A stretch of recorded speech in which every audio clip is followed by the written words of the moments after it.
મિત્રો હવે આપણે ડેટા ટ્રાન્સફર એટલે કે ઇન્ફોર્મેશન ટ્રાન્સફરમાં આગળ વધીએ. બીજે કેટલાક ઇન્ફોર્મેશન ડેટાસ અને અન્ય કેટલીક આકૃતિઓ માહિતી વિશે ચર્ચા કરીએ. ચાલો, તમારી સામે એક ગ્રાફ દેખાય છે. શું છે એ પ્રશ્નમાં આપેલું છે. Study the following two line graphs showing how the cost of motorbikes influences the cell. કે ભાઈ નીચેનું જે ટુ લાઇન એટલે કે બે રેખીય જે ગ્રાફ છે એ બતાવે છે કે કઈ રીતે કોસ્ટ ઓફ મોટરબાઇક્સ કે ભાઈ બાઇક્સની જે પ્રાઇસ છે, કોસ્ટ છે, એની કિંમત છે એ વેચાણને અસર કરે છે. Write a paragraph on it in about 80 words. એના વિશે 80 શબ્દમાં એક પેરેગ્રાફ લખો. તો મિત્રો તમે દેખાય છે કે ગ્રાફમાં એવું દર્શાવે છે કે ભાઈ એક્સ અક્ષ ઉપર નંબર ઓફ બાયર્સ છે, ખરીદનાર છે, અને અહીંયા જે છે વાય એક્સ ઉપર કોસ્ટ ઓફ મોટરબાઇક્સ છે, મોટરબાઇક્સની કિંમત છે. થોડું આપણે અભ્યાસ કરી લઈએ, થોડું ધ્યાનથી જોઈ લઈએ કે ભાઈ જો આ એક પોઈન્ટ અહીંયા દર્શાવે છે, અહીંયા બરાબર તમને સમજાવી દઉં, ખ્યાલ આવી જશે તમને કે ભાઈ જો કોસ્ટ ઓફ મોટરબાઇકની કિંમત જો 50,000 હોય, એની કિંમત જો 50,000 હોય મોટરબાઇકની, તો 50,000ની કિંમત વાળું બાઇક ખરીદવાળા કેટલા? 10 જણાએ ખરીદ્યું. હવે અહીંયા જો કદાચ ચલો આ પોઈન્ટની વાત કરતો, બરાબર, તો જો મોટરબાઇકની કિંમત 40,000 હશે, મતલબ ઘટે, તો એના ખરીદનારા વધે. એના ખરીદનારા કેટલા થઈ ગયા? 50. એટલે સીધી વસ્તુ છે કે જેમ જેમ મોટરબાઇકની કિંમત વધતી જાય એમ એમ એને ખરીદનારાની સંખ્યા ઘટે. સ્વાભાવિક છે, પૈસાની આર્થિક તંગી હોય, આ તે બધું હોય. હવે ધારો કે ઘણી બધી બાઇક્સ એટલી બધી મોંઘી હોય, 1 લાખ, 1.5 લાખ, 5 લાખ, 10 લાખ સુધીની બાઇક્સ આવે છે, તો એ અમદાવાદમાં ઘણા ગઠ્યા લોકો પાસે હશે, બધા પાસે ના હોય, મારી પાસે તો નથી, એમ ખ્યાલ છે. હવે અહીંયા એવું કે છે કે ભાઈ આ જે પોઈન્ટ છે ને એ કદાચ અહીંયા તમે જુઓ એક્ઝેક્ટ આટલા સુધી આવતું હશે. એટલે કદાચ જો મોટરબાઇકની કિંમત 10 થી 20ની વચ્ચે હોય તો એક ખરીદનારની સંખ્યા કેટલી હશે? 90 હશે. એટલે એવરેજ છે એમ, 10,000 15,000 ના હોય, પણ ખાલી અનુમાન છે એમ. એટલે કહેવાનો અર્થ છે કે ભાઈ જેમ જેમ મોટરબાઇકની કિંમત વધે એમ એમ એના ખરીદનારની સંખ્યા ઘટે, કારણ કે સસ્તું હોય એવું લોકો ખરીદતા હોય. ચલો વાત કરી લઈએ પેરેગ્રાફની. This two-line graph shows how the cost of motorbike influences the sales. આ પહેલું વાક્ય મેં ઉપરથી જ લીધેલું છે પ્રશ્નમાંથી. This two-line graph shows, આ બે લાઈન જે રેખીય ગ્રાફ છે, દ્વિરેખીય ગ્રાફ, એ બતાવે છે કે how the cost of motorbike influences the sales. કઈ રીતે મોટરબાઇકની જે કિંમત છે એ વેચાણને અસર કરે છે. It is observed that, એવું અનુમાન કરવામાં આવ્યું છે કે when the cost of motorbike is high, જો આખે આપણે સાર લખી નાખ્યો, એવું અનુમાન કરવામાં આવે છે અથવા એવું નોંધવામાં આવ્યું છે કે એવું જોવામાં આવ્યું છે કે when the cost of motorbike is high, કે જ્યારે મોટરબાઇકની કિંમત વધે, is high વધે, the number of buyers is less, તો એના ખરીદનારની સંખ્યા ઓછી હોય છે, એટલે કે લેસ, ઓછી હોય છે. On the other hand, બીજી બાજુએ on the other hand, કિંમત વધે તો સંખ્યા ખરીદનારની ઘટે, અને જો કિંમત ઘટે તો સંખ્યા ખરીદનારની વધે. એ જ લખેલું છે આપણે. When the cost of motorbikes is low, કે જ્યારે મોટરબાઇક ખરીદનારની સંખ્યા મોટરબાઇકની કિંમત ઘટે, the number of buyers is more, તો એની ખરીદનારની સંખ્યા વધે. બરાબર, આખો સાર લખી નાખ્યો ગ્રાફનો, એ ગ્રાફ શું કહેવા માંગે છે.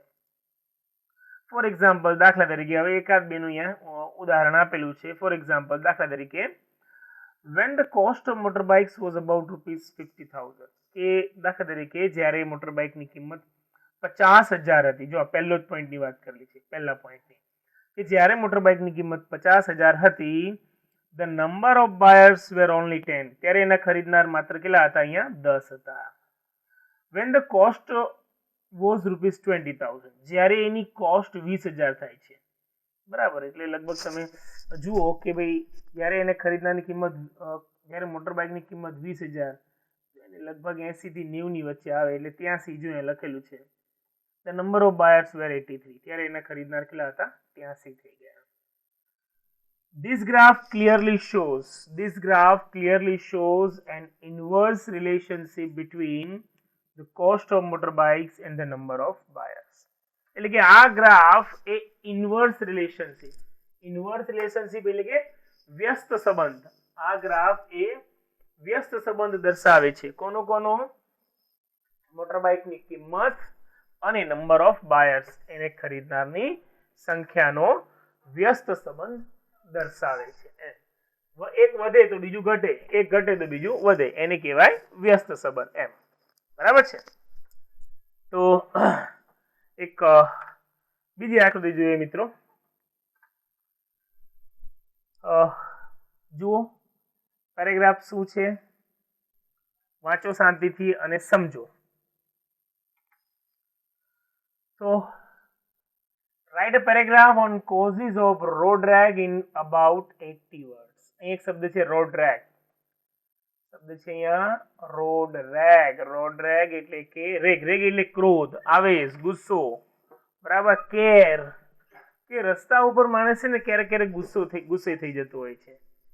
બરાબર. કેમ થાય છે એનું કારણ. કોઝ અહીંયા શબ્દ છે કોઝ, એના કારણો. કે રસ્તા ઉપર ક્રોધ આવવાના કારણો શું. તો આ હજી છે ને એક ગોળાકાર આકૃતિ છે મિત્રો. તો ગોળાકાર આકૃતિને શું નામ આપવામાં આવે છે? પાઈ ચાર્ટ. બરાબર. શું કહેવાય એને? પાઈ ચાર્ટ. કમ્પ્યુટરની ભાષામાં એને કહેવાય પાઈ ચાર્ટ. હવે જો અહીંયા પહેલું છે 17%. દેખાય છે 17%. તો 17% રોડ રેગ, રસ્તા ઉપર બનતી ઘટનાઓ, રસ્તા ઉપર ઉત્પન્ન થતો ક્રોધ, એના કારણે થતા અકસ્માતો. 17% impatient and lack of self discipline એટલે સ્વયં શિસ્ત.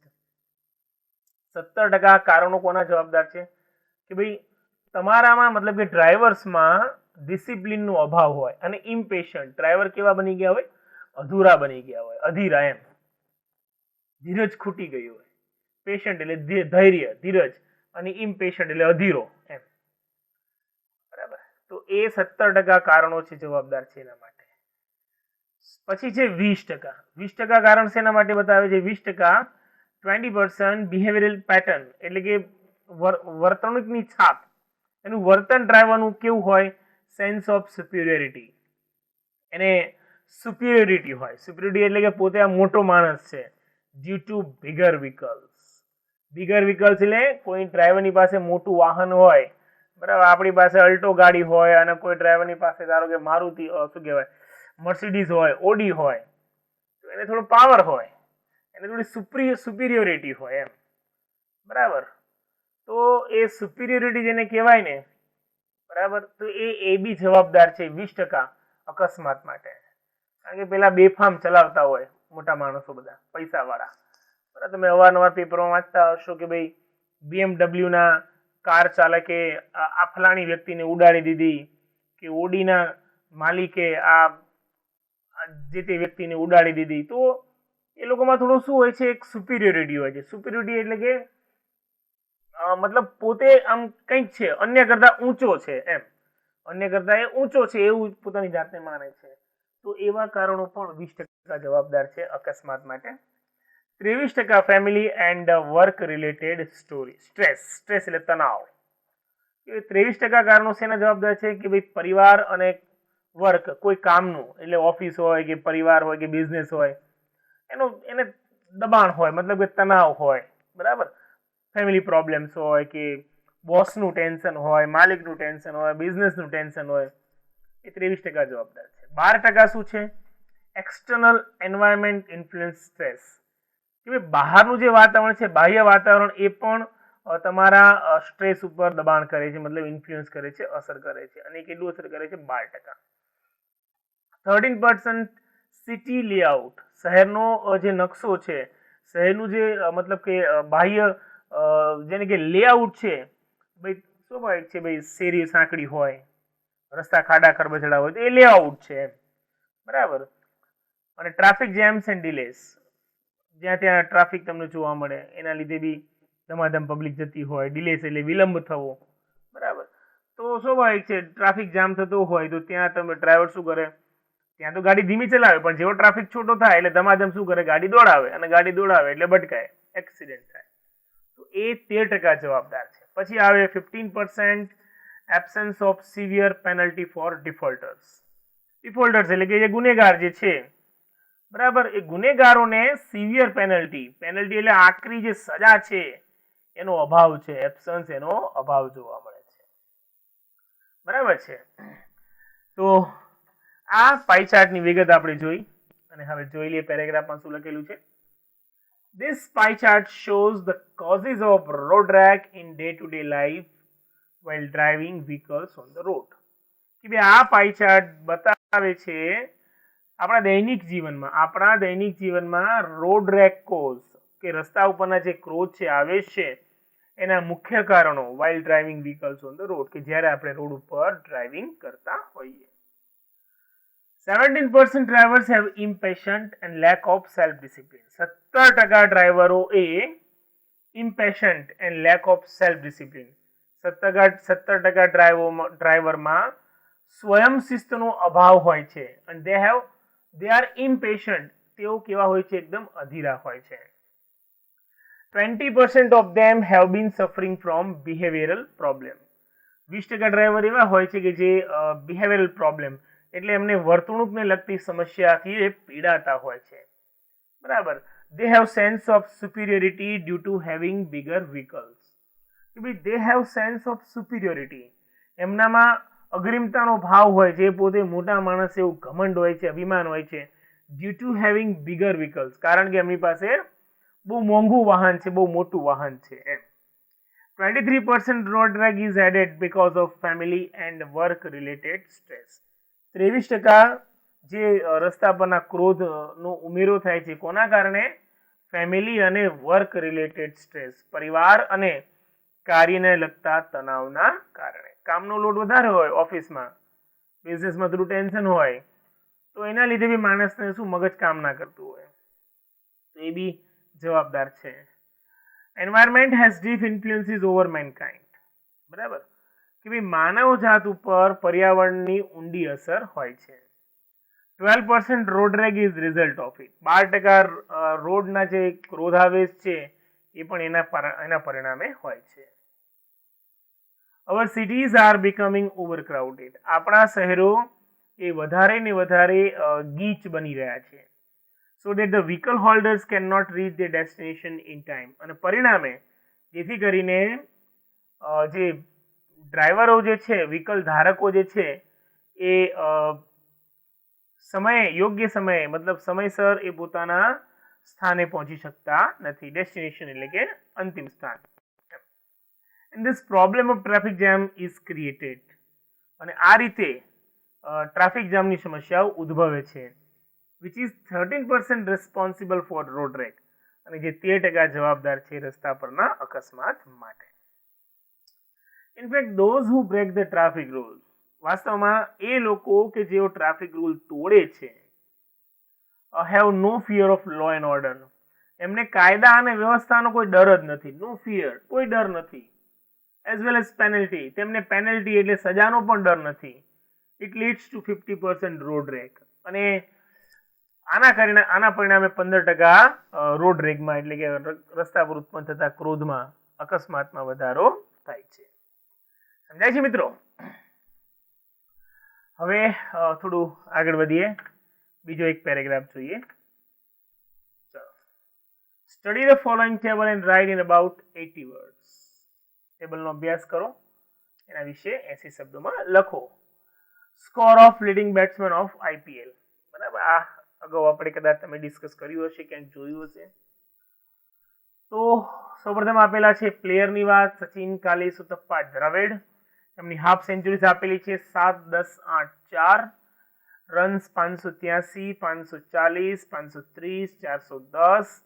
Main of the match 4, 5, 3, 2. મતલબ કે સચિને કુલ 583 રન બનાવ્યા 7 હાફ સેન્ચુરી સાથે, અને 4 વખત મેન ઓફ ધ મેચનો એવોર્ડ જીત્યો. એવી રીતે કાલિસ 540 રન, 10 હાફ સેન્ચુરી અને 5 મેન ઓફ ધ મેચ. પછી ઉથપ્પા 530 રન, 8 હાફ સેન્ચુરી અને 3 વખત man of the match award જીત્યો. અને દ્રવિડની વાત આવે તો દ્રવિડે 410 રન બનાવ્યા, 4 હાફ સેન્ચુરીની મદદથી અને 2 વખત man of the match award જીત્યો. ચલો પેરેગ્રાફ પર આવી જઈએ. તો પેરેગ્રાફ શું કહે છે? This table shows the score of leading batsman of IPL. જો ઉપરથી જ મેં વાક્ય ઉપાડ્યું છે કે આ ટેબલ એ આઈપીએલ ના અગ્રેસર બેટ્સમેનોનો સ્કોર બતાવે છે. There are 4 players mentioned in this table. આ ટેબલમાં 4 ખેલાડીઓનો ઉલ્લેખ કરવામાં આવ્યો છે. Sachin scored 583 runs with the help of 7 half centuries. સચિને 7 અડધી સદીની મદદથી કુલ 583 રન બનાવ્યા. દેખાય છે ને, 7 હાફ સેન્ચુરી અને 583 run. He won Man of the Match award in 4 matches. 4 મેચોમાં એને main of the match award આપવામાં આવ્યો, એને જીત્યો એમ. If you talk about Kallis, જો વાત કરવામાં આવે કાલિસની, he hit 540 runs including 10 half centuries. તો તેણે 10 હાફ સેન્ચુરીની સાથે 540 રન કર્યા. કોણે? કાલિસે. He was declared as man of the match in 5 matches. 5 મેચમાં તેને man of the match award જાહેર કરવામાં આવ્યો. Let's come to Uthappa. અને હવે વાત કરીશું ઉથપ્પાની. He made 530 runs hitting 8 half centuries. 8 અડધી સદી ફટકારતા. જો વાક્ય રચના બદલી છે, બરાબર. He made 530 runs hitting 8 half centuries. કે 8 અડધી સદી ફટકારતા તેણે કુલ 530 રન કર્યા. 530 રન અને 8 half century. And won the man of the match award, man of the match trophy thrice. 3 વખત. દેખાય છે અહીંયા, 3 વખત man of the match trophy જીતી. Dravid hit 4 half centuries. Hit બરાબર. દ્રવિડે 4 હાફ સેન્ચુરી ફટકારી and scored 410 runs. 410 run, 4 half century ફટકારી. He was given man of the match award in 2 matches. 2 મેચમાં એને main of the match award આપવામાં આવ્યો. બરાબર છે. From the above data, ઉપરની માહિતી ઉપરથી we can say that આપણે કહી શકીએ Sachin was the highest scorer. જો તમે આનો અભ્યાસ કરો બરાબર, સૌથી વધારે રન કોના છે અહીંયા? સચિનના. તો સચિનને હાઈએસ્ટ સ્કોરર કહી શકાય. Sachin was the highest scorer while Dravid was the lowest scorer. દ્રવિડનો સૌથી ઓછો સ્કોર છે, એટલે આપણે દ્રવિડને સૌથી નિમ્ન સ્કોરર કહી શકીએ. Kallis made more half centuries than Sachin. જો વાત આવે સેન્ચુરીની, તો સૌથી વધારે સેન્ચુરી કોણે ફટકારી છે? કાલિસે. બરાબર. સૌથી ઓછી કોણે ફટકારી છે? દ્રવિડે. તો આ બેની તુલના કરી છે. કાલિસ મેડ એની તુલના નથી કરી. કાલિસ મેડ મોર હાફ સેન્ચુરીઝ દેન સચિન. સચિન અને આ બેની તુલના કરી છે કાલિસની. તો કોણે હાફ સેન્ચુરી વધારે ફટકારી? કાલિસે. કોના કરતા? સચિન કરતા. બરાબર. તો એ જે ડિગ્રીનું વાક્ય લખેલું છે અહીંયા, કાલિસ મેડ મોર હાફ સેન્ચુરીઝ ધેન સચિન. તો તમારે જો આ પેરેગ્રાફને હજુ પણ વિસ્તાર કરવો હોય, લંબાણ કરવું હોય, તો આ રીતે તમે આના વાક્યો તમે આ રીતે લખી શકો. ડિગ્રીના કમ્પેરિઝન કરી શકો. મેન ઓફ ધ મેચ એવોર્ડનું વાક્ય લખવું હોય તો ભાઈ સચિને દ્રવિડ કરતા વધુ વખત man of the match award જીત્યો. Sachin won Man of the Match award more times than Dravid. બરાબર. આવી રીતે તમે વાક્યોને લંબાણ કરી શકો અને વિસ્તાર કરી શકો. ક્લિયર? તો હવે બીજી એક માહિતી જોઈએ. Study the following information and write a paragraph in about 80 words. નીચેની માહિતીને અભ્યાસ કરો અને એના વિશે તમે પેરેગ્રાફ 80 શબ્દોમાં તૈયાર કરો. ચાલો જુઓ શું કહે છે. પેલા સમજી લો આને. અર્થક્વેક એટલે કે ભૂકંપ. થાઉઝન્ડ્સ હોમલેસ, હજારો બેઘર બને છે. વન ઓફ ધ નેચરલ કેલામિટીઝ, આ એક શું છે? કુદરતી આપત્તિ છે. રેસ્ક્યુ વર્ક બચાવ કામગીરી, ઇન્ટરનેશનલ હેલ્પ આંતરરાષ્ટ્રીય મદદ, લોસ ઓફ લાઈવ્સ જીવનો મતલબ લાખો લોકો જીવન ગુમાવે છે, પ્રોબ્લેમ સમસ્યા, ઇલેક્ટ્રિસિટી, ફૂડ, હેલ્થ, રિકન્સ્ટ્રક્શન. તો આ અર્થક્વેકના પરિણામો છે. ભૂકંપ આવ્યા પછી કેવી સ્થિતિનું સર્જન થાય છે એની વાત છે, બરાબર. તો વાક્ય બને કે ભાઈ અહીંથી ચાલુ કરો તમે. અર્થક્વેક શું છે? એક પ્રકારની કુદરતી આપત્તિ છે. અર્થક્વેકના કારણે હજારો લોકો બેઘર બને છે. અર્થક્વેકના કારણે આટલી સમસ્યા ઉદ્ભવે છે. વીજળી છે, ખોરાક છે, તંદુરસ્તની છે. રિકન્સ્ટ્રક્શન એટલે પુનર્વસનની. લાખો લોકો પોતાના જીવ ગુમાવે છે. આંતરરાષ્ટ્રીય મદદ પહોંચે છે. ત્યારબાદ રેસ્ક્યુ વર્ક એટલે બચાવ કામગીરી પણ શક્ય બને છે, બધું થાય છે. જોઈએ આપણે પેરેગ્રાફમાં શું લખેલું છે.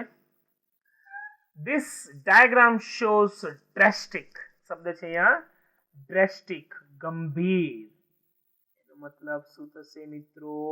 ગંભીર, ભયંકર, બરાબર. ધીસ ડાયાગ્રામ શોઝ આ ડાયાગ્રામ બતાવે છે ડ્રેસ્ટિક જીઓગ્રાફિકલ ચેન્જીસ ગંભીર ભૌગોલિક ફેરફારો આફ્ટર ધ અર્થક્વેક ભૂકંપ આવ્યા પછી. આ ડાયાગ્રામ ભૂકંપ પછીના ગંભીર ભૌગોલિક પરિવર્તન બતાવે છે.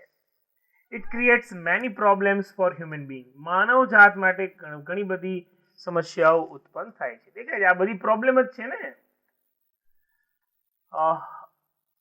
પીપલ હેવ ટુ સફર અ લોટ ડ્યુ ટુ અર્થક્વેક કે ભાઈ અર્થક્વેકના કારણે લોકોને ઘણું બધું સહન કરવું પડે છે. આમાં ક્યાંય એવું લખ્યું નથી સહન કરવું પડે છે, પણ આ બધી સમસ્યાઓ આવે, આ બધી શું છે? સમસ્યાઓ છે. તો આ બધી સમસ્યાઓ આવે તો સમસ્યાનો સામનો તો કરવો પડે. એના આધારે એક જનરલ વાક્ય બનાવ્યું છે કે પીપલ હેવ ટુ સફર અ લોટ ડ્યુ ટુ અર્થક્વેક કે ભાઈ ભૂકંપના પરિણામે લોકોને ઘણું બધું સહન કરવું પડે છે. Earthquake is one of the natural calamities કે ભૂકંપ એ એક કુદરતી આપત્તિઓમાંની એક છે.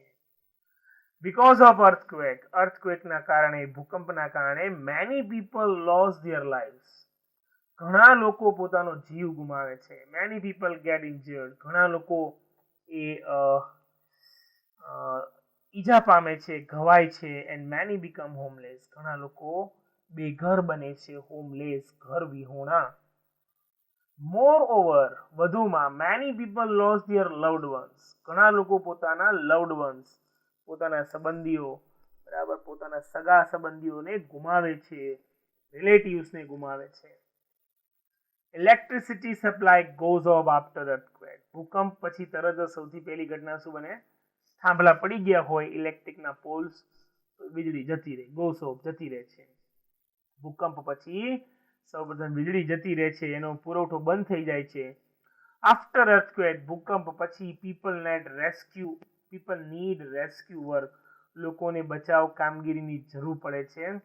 દે સફર ફ્રોમ ગ્રીફ તેઓ વેદનાથી પીડાય છે. દે બીકમ મેન્ટલી વીક તેઓ માનસિક રીતે નબળા પડી જાય છે.